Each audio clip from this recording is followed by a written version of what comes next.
I'm John McLeod from MacBet. I was a bookie for about 22 years and now a punter for probably another 10 or 15. So why do you bet? Love it. It's curable only by death.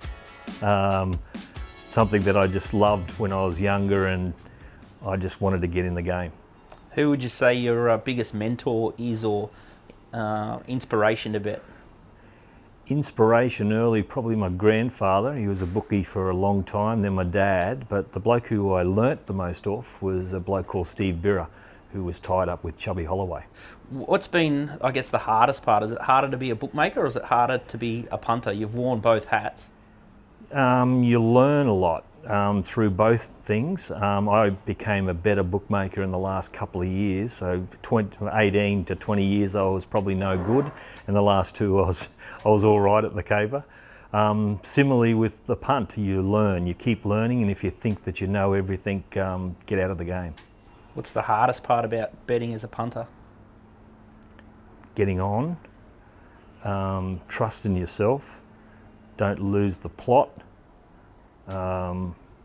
Just hold things together. Try to be as consistent as you can be.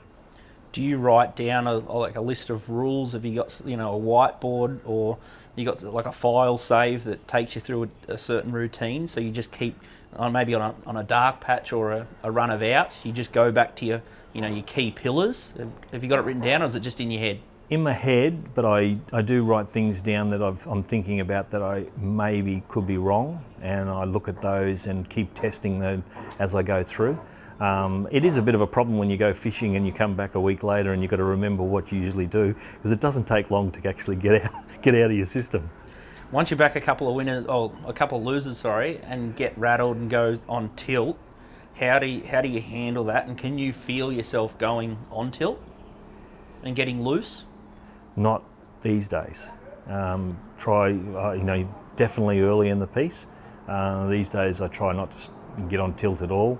Casbar you might get on tilt, casino, but the racing I try not to be in. You might go to the casino with a few mates, but you're a bit loose then, but racing, I'm solid.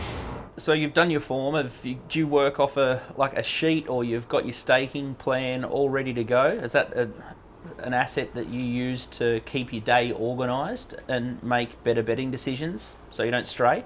We've got a system that actually tells us how much we should put on a horse in certain circumstances, but it's not the be end and end all.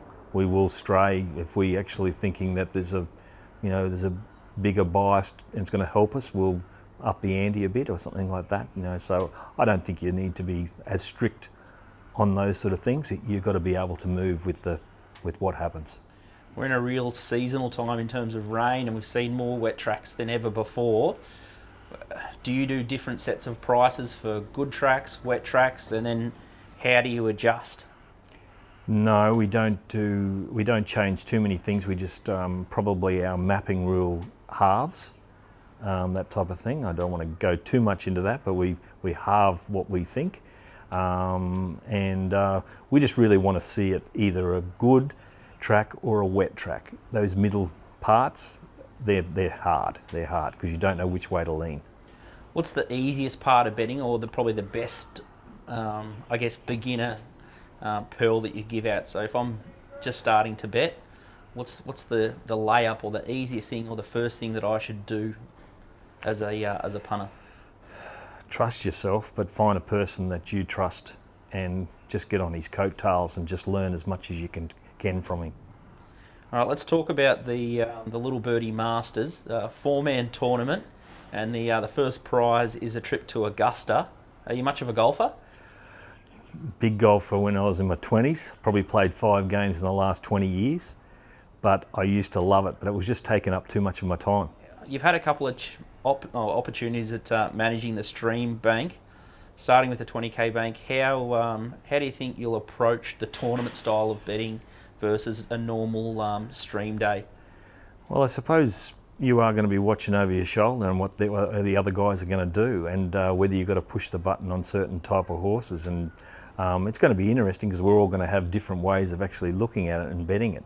So I think it's a great thing, and more of it should be done. Who do you think out of the 4 punters? There's yourself, there's Mark Lambourne, Anthony Don, John Walter. Is there a bunny in the group? Is there someone you'd like to draw? You're going to have to beat at least 2 of them, but who would you like to take on? I'll say I don't want to draw Mark.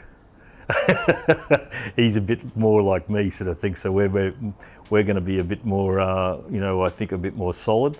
Whereas the other 2 are going to be testing us, and we might be able to let them run riot and sneak up behind them, sort of thing. Whereas Mark, he's going to be hard to get past. He's just going to be knuckling down the whole time. Who do you think the smartest punter in Australia is? Dr. Nick. Oh, and he's gone, but he's not. I don't think he is gone. So still betting into Betfair, you think, or playing across the totes? You don't just leave. He's got to be around. He was making too much money. I think it was just he bolted because he was giving away too much from betting fixed price. So he might not be betting fixed price, but he's got to be still betting. You just don't walk away from a big profit.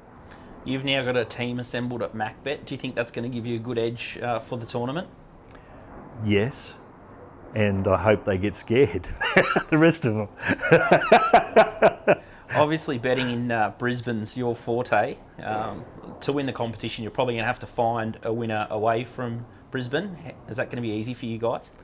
Well, I'm going to have them teed up. We've got a few blokes all over the place. So, Toowoomba might even come into play at after 6 o'clock. If we're struggling, we might have to leave some cash in the bin.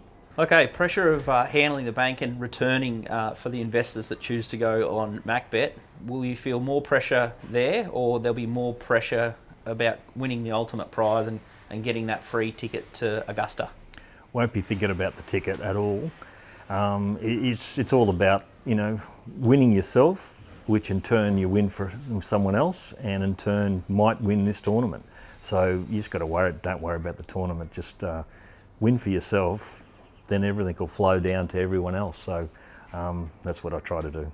What's been the hardest thing about the streams thus far? You've taken on a couple. Is it not knowing what the fields are going to produce, or? No, it's probably been how much is expected to win. Like I think we've been pretty lucky. We might have just lost one day and we won a couple the others. But if you outlay 50 and you get 70 back, is that something that the punter wants to do, or they want to outlay 50, let it roll and turn it into 200? That's not my go, really. But it's not to say I could open up the shoulders and have a crack. Do you think, what price do you think you are to win the tournament? Obviously, there's 4 players, anything can happen with the fields, but what would you mark yourself as a percentage chance or a price to take out the tournament? 11-4. And who's going to run last? I should have put myself as $4.20 and I'll run last. I don't think we'll be able to legally bet on that market. We can try. I don't know. Like I've never sat with a few of the guys and watched them bet. So it's interesting. I know John Walter. He doesn't like backing favourites, which is his go. He just doesn't want to do it. Mark, he's probably about a middle range sort of thing. I'm vary. I can go from one end to the other end, and I'm not frightened to back a favourite, but I'm not frightened to back a 20-1 shot as well. Have you seen much of Anthony Don's betting? He's seems like an early market sort of trial watcher. He seems pretty clued up for someone who's brand new to the game. He could be a little bit dangerous, a little bit fearless. Well, true. And I watched the last podcast or the last stream that you did, and he went good. He looked a little bit wide there on that run. I think it was the Cup race, and got the chocolate. So he's a danger. He's someone that just could come out of the ruck. Finally, how do you think you'll cope with a week in America at Augusta on the drink, walking the hills of Augusta? Well, I had a practice last week at Fraser, so I'm the drink, I'm ready. The hills, I'm not ready.